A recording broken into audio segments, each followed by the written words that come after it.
let's begin by understanding what are the types of modeling, or before, what is a model?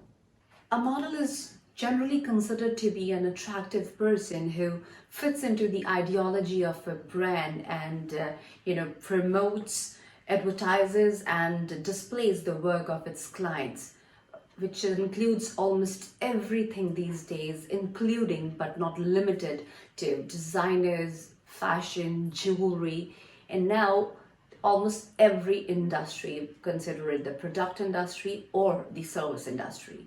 So when I say product industry, to give you an example, it's like say jewelry. So these are the products, right? The jewelry, these are the products, what you're exactly going to be promoting for a client.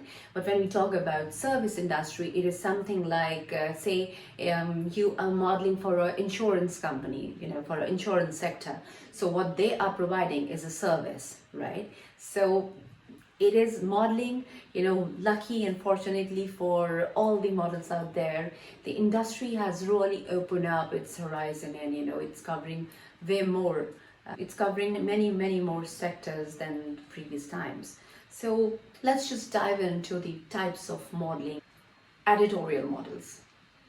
Editorial models are generally considered the high fashion models who you see featuring into the top magazines like Vogue, Elle, and almost everything that you can think of. As an editorial model, you often work with the most reputable designers to showcase new product lines, single products, and accessories. Consequently, editorial modeling tends to be among the most selective and can be hard to get into.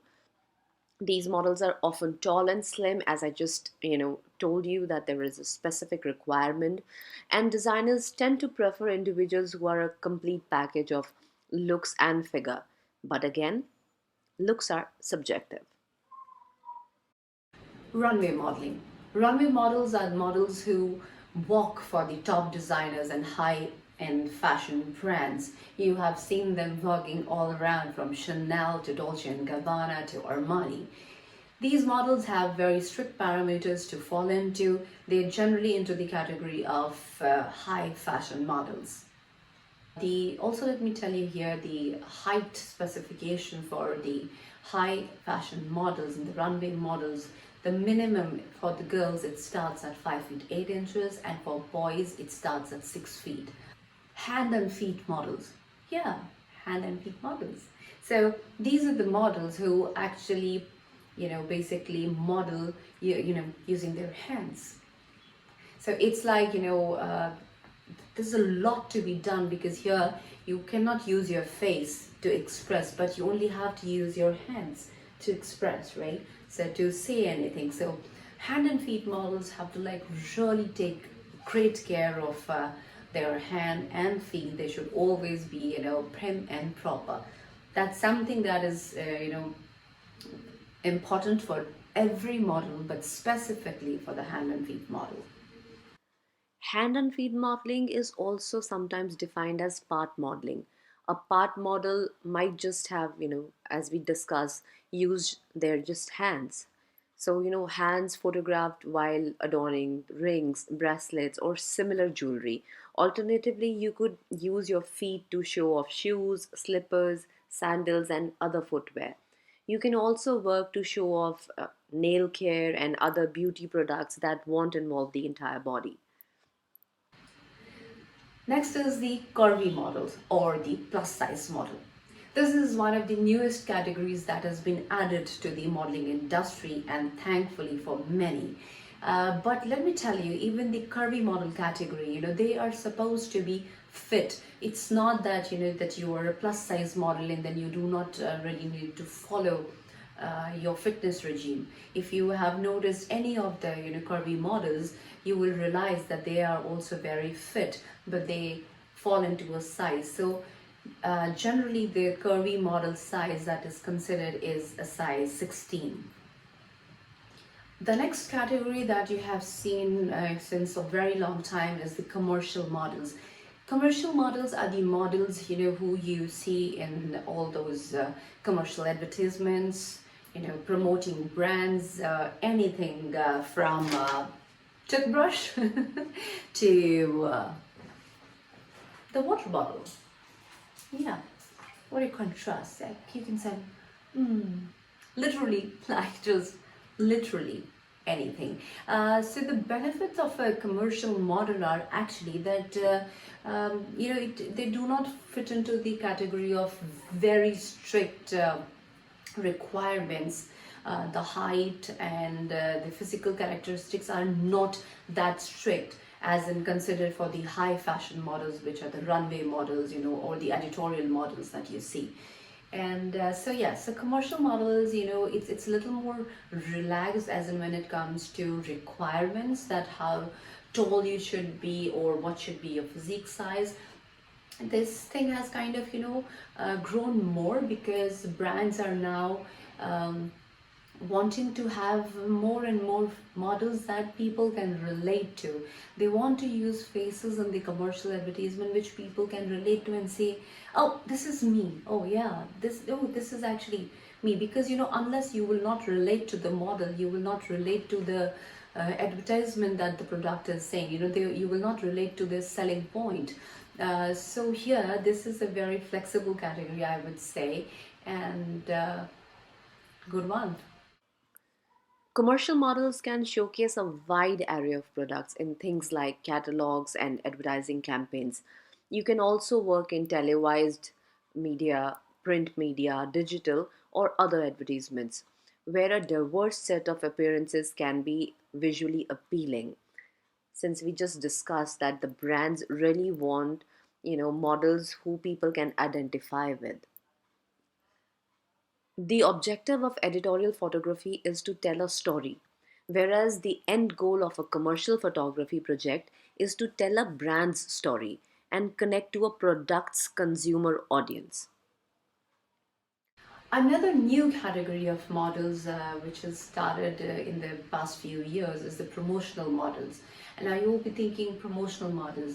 These are the models that you must have seen at those big exhibitions or the auto fairs. These models you have seen, next to the big brands, the cars, and other stuff, especially automobiles. So these models again do not have to fit into the criteria of very strict parameters of height, but then of course they got to be like very groomed and looking great. Another very important category is fitness models. As the name suggests, a fitness model is typically very physically fit. You can be somewhat muscular, have an athletic build, and are well toned.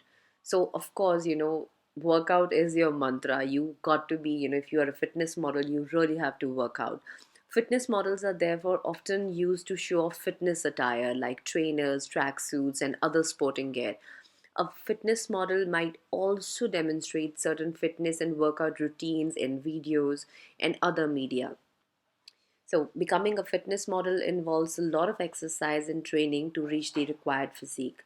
You are mostly hired by brands like, the sporting brands like Nike, Reebok, Puma, then the nutrition based brands like the Optimum Nutrition, etc., and also athleisure, which is the newest category of clothing. Print models. A print model can work in a wide variety of printed media. These could be billboards, booklets, flyers, posters, or magazines. In many cases, they are photographed to help sell particular products and are somewhat similar to a commercial model, but it's just that they are limited to print media. Likewise, print modeling isn't as selective as editorial modeling and can include a wider range of appearances and builds. A print model may have unblemished skin and a pleasant smile. Also, you must master the act of posing, understanding the light and angles. This way, you are repeated, in your work assignments because you save too much time while shooting as you really know how to pose to promote a particular product. And when the agencies know that, then you definitely get more work as a print model. Then is the category of catalog models. So Catalog models are basically the models who are working for those e-commerce platforms or many other designer brands at a bulk rate, I would say. That is the easiest example for you to understand that what is a catalog model.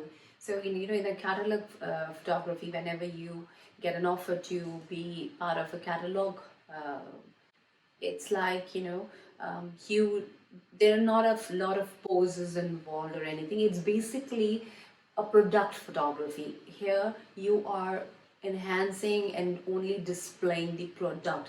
So this is not about you. You are the model, exactly as the name suggests. You are the model who is displaying, depicting the product or the service of the client. So usually, in this catalog modeling, there are those fixed poses and that you normally do, and you it's not very high end paid, but all the even the top models do that in their free time to make that extra buck.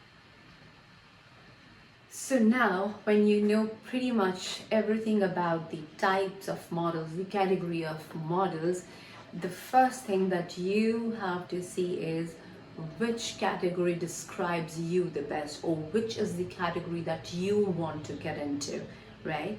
And it doesn't mean that if you are an editorial model, you can't be a runway model or a commercial model. You can do it all. It just depends upon you and your, of course, your physical features or physical attributes, play a big role, because if you want to be a runway model, you have to be 5'8" and taller. And so you can definitely be part of more than one category, more the merrier. It just depends upon you, what all that you can do. So you can be a commercial model, you can be a, high fashion model, the editorial model, the runway model, all at the same time. It just depends upon, that you should be falling into the parameters of the requirement, of the job requirement.